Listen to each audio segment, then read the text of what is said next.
Often we ask ourselves, or we ask somebody, we are on a spiritual path, we do everything to be happy, but yet, in spite of being on the spiritual path, we are not so happy. We are happy just a little bit, but not that happy, not this enthusiasm. We have it a little bit in the beginning, when we first start the spiritual path, but then, what happened? It gets less and less. Why? It's the same thing in the world outside also. It's happening. People go for work, they're very happy in the beginning, then after that, they go down. Why is it?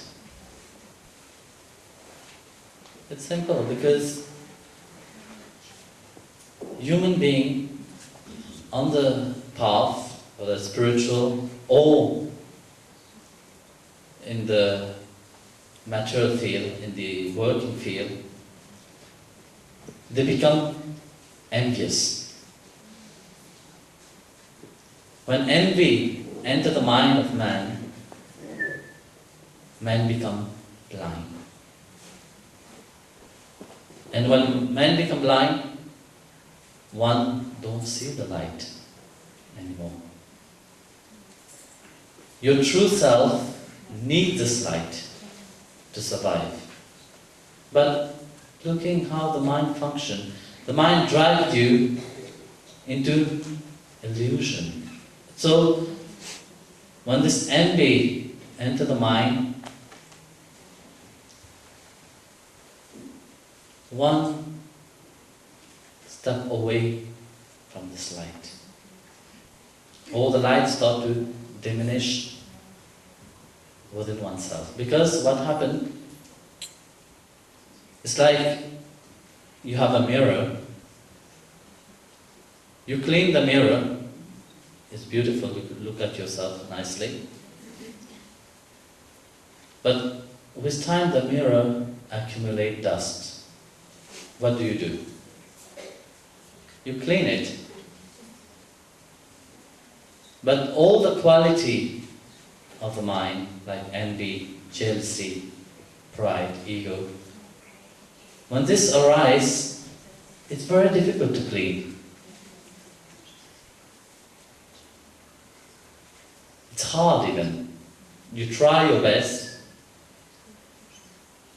but it's there.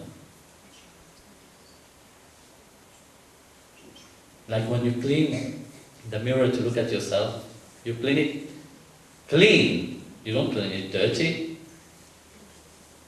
But yet, when human cleanse the mind, they leave always certain residue of darkness inside. They don't really want to let go of all of it completely, because this is a sign of insecurity in oneself. They said, if I let go of everything, what is for tomorrow?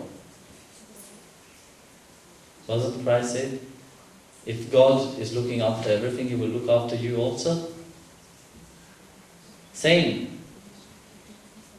If you want to change, you have to let go of all this negativity. You have to let go of all this darkness. You can't keep this darkness and say, yes, I'm changed. So the same, when envy enters the mind, it blinds you.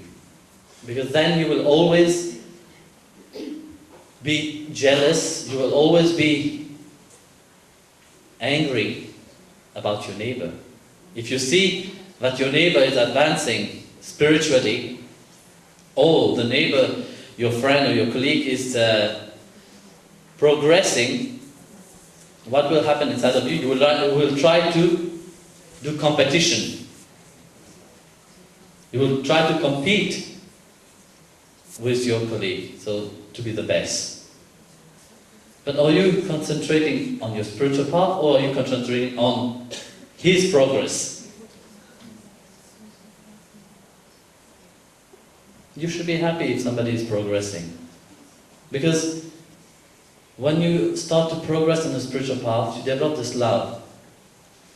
And know that God's love is the same for everybody.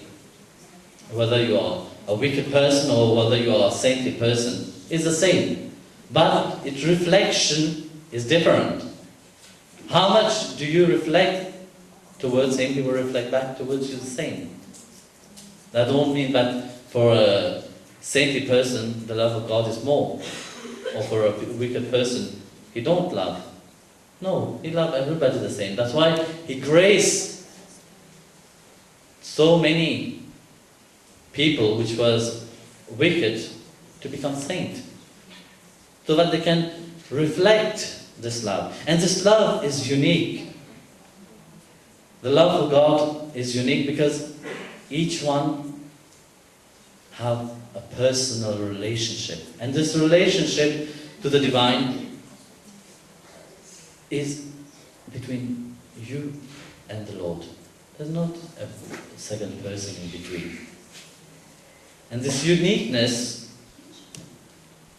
of this love dissolves all. But if you start comparing, oh, this person loves God more, but I have to try my best to become like him. It's true, it's good.